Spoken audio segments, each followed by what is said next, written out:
vamos ver Deus lutando. Lá em Êxodo 14, antes da abertura do mar, Moisés ele é confrontado pelo povo várias vezes ali na hora que eles estão cercados, e o povo diz: rapaz, não tinha túmulos no Egito suficientes. Sim, foi bom você ter falado nisso. Não diga o que é não. Peraí, não diga o que é não. Vamos ver aí pro pessoal. O que é que vocês acham que aconteceu hoje? Há mais de 181 anos atrás. Não, que desapontamento. Quando a gente fala de 28 de outubro de 1944, a gente não deve ficar focando nessa parte triste, não. A gente tem que focar. Claro que aconteceu, não cortando você, Adriano, mas a gente não pode focar só no desapontamento, senão fica parecendo que a nossa história. Jesus Cristo entrou no santuário. Isso, muito Santíssimo, para bem, interceder por nós. muito bem, muito bem, muito bem. Então, 28 de outubro de 1644 marca o momento em que Jesus agora entra no lugar santíssimo e a partir de então começa o juízo investigativo. A partir de agora, a partir daquele dia até hoje, até o fechamento da porta da graça, ele perdoa, apaga e esquece as transgressões. Não tem mais registro dos seus pecados que foram perdoados lá. Amém. Então, durante todo esse período, começa o juízo investigativo, que é o juízo em que a vida de cada um de nós que já nos entregamos a Jesus é passada diante do santuário, diante de Deus, certo? E esse juízo vai terminar ali quando se fechar a porta da graça. A partir daquele momento, do fechamento da porta da graça, quem está salvo, quem está perdido, está perdido. O destino de cada um vai estar selado. E pouco tempo depois, Jesus volta para levar os que são dele, e os que não são dele, que escolheram não ficar com ele, vão ficar para trás.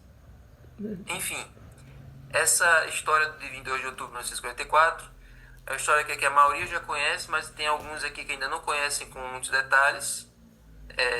Eu recomendo que hoje na igreja, no culto, quem for para a igreja hoje, dê uma leve explicação disso. Mesmo que o tema da sua mensagem seja outro, que o tema do sermão seja outro, mas faça um pequeno resumo, dessa história, né?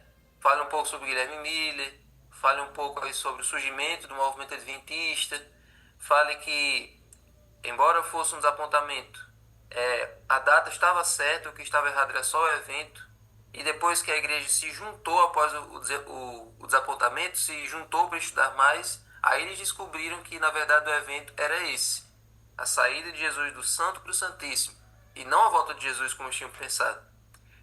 E a importância de não ficar marcando datas para a volta de Jesus. Então, tem esse momento de reflexão hoje no culto, porque isso faz parte da nossa identidade como adventistas, certo? Então, foi bom vocês terem lembrado aí. E agora, voltando aqui para a lição. O povo estava pressionando Moisés, porque eles estavam naquela situação, cercados pelo mar, pelas montanhas e pelo exército. Não tinha túmulos no Egito suficiente para a gente ser enterrado lá. E aí Moisés diz: olha, fiquem calmos, relaxem, porque o Senhor dos Exércitos lutará por vocês. E essa ordem de Moisés, essa tranquilização que Moisés deu ao povo aí, deveria ter se tornado padrão. Era para sempre ser assim.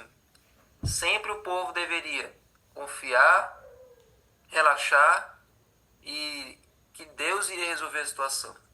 Porque até o rei Saul,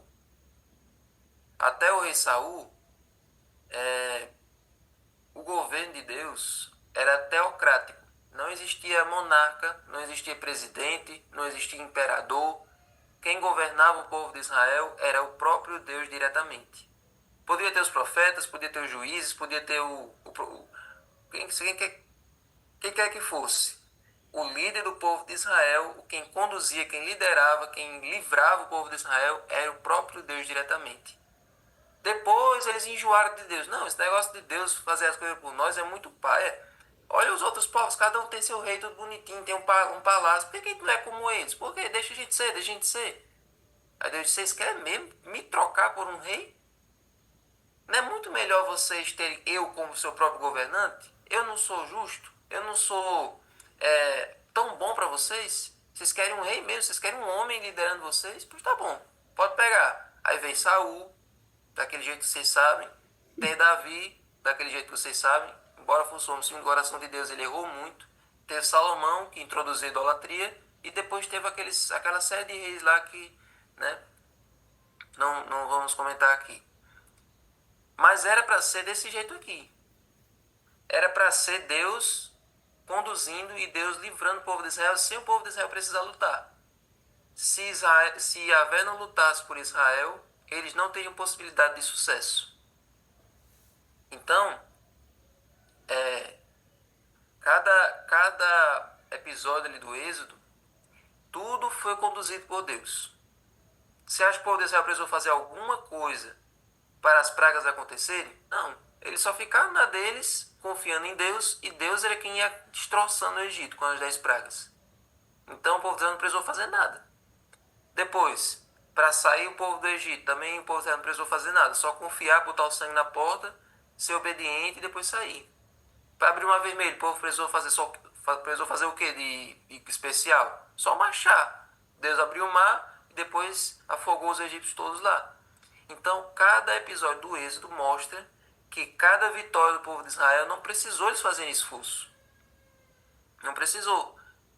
Naquela batalha contra os amalequitas, que Moisés ficou segurando o cajado, ali foi o começo das primeiras batalhas que o povo teve que se envolver na luta. Mas até então era Deus quem fazia tudo. Era Deus quem dava a vitória sem eles precisarem fazer esforço.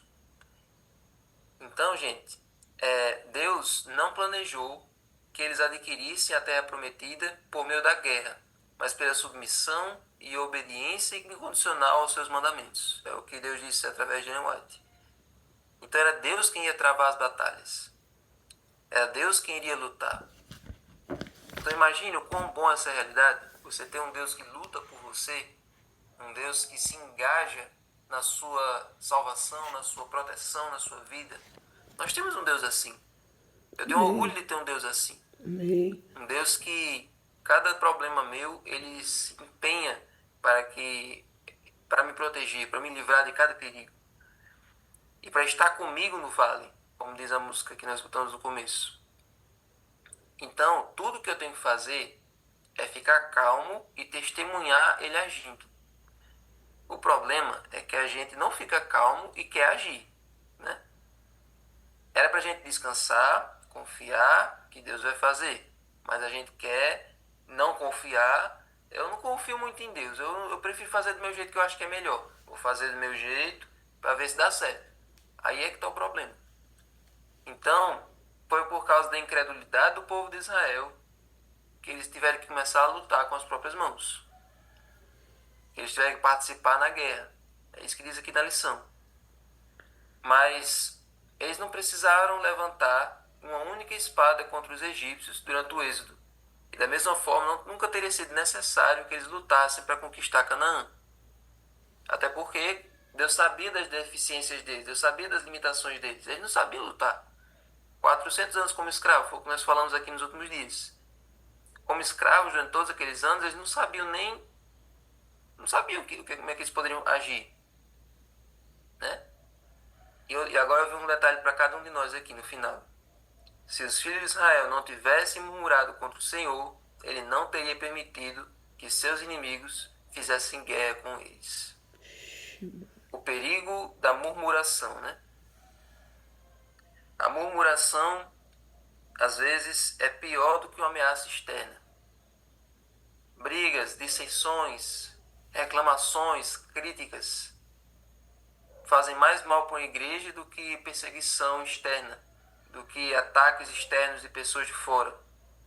Porque o inimigo que pode destruir uma igreja é quando os próprios membros se voltam contra ela e uns contra os outros.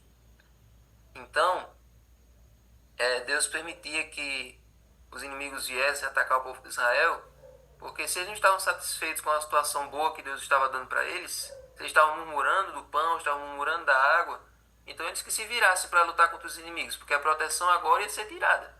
Já que eles estavam questionando, já que eles estavam achando ruim, então vão lutar contra os inimigos, vocês veem como é bom? Mas enquanto o povo estivesse agradecido pelas bênçãos que eles já tinham, pelos privilégios que eles tinham, então Deus continuava cuidando deles e ele mesmo se responsabilizava pelas vitórias, pelas batalhas que tem pelo caminho. Então, do mesmo jeito é a nossa igreja, do mesmo jeito é cada um de nós. As ameaças externas não são tão perigosas quanto as ameaças internas. Enquanto o nosso povo não for unido, enquanto nós não formos unidos, enquanto nós não formos agradecidos pelos privilégios que a gente tem, enquanto nós não pararmos de julgar uns aos outros, apontar os erros uns dos outros, e murmurarmos contra os líderes, e murmurarmos contra Deus, nós vamos atrair problemas para a igreja. Nós vamos atrair problemas para cada um de nós. Então, gente, sossegue, não murmure, confie, seja grato, tenha menos palavras ferinas, tenha menos palavras agressivas contra os líderes, contra a igreja, contra Deus. Ao invés de criticar, se engaje na missão. Como nós sempre dizemos, quem se engaja na missão, quem se engaja na obra de Deus, quem permite que Deus lute através de você, essas pessoas não têm tempo para murmurar, essas pessoas não têm tempo para criticar, não têm tempo para procurar defeitos, porque elas já estão envolvidas na solução desses defeitos, na solução desses problemas. Então, que essa lição possa servir para nós. Confie nesse Deus que luta por você. Confie nesse Deus. Confie, relaxe, descanse. Seja obediente a Ele, faça o que Ele diz. Vai atravessar o mar, coloca o pé na água. Mas confie que é Ele que vai abrir. Confie que é Ele que vai lutar por você. Não é você sozinho, não é você se debatendo que nem um peixe. É você confiando e obedecendo e estando na sombra do Onipotente. Então, gente, essa é a mensagem de Deus para nós hoje.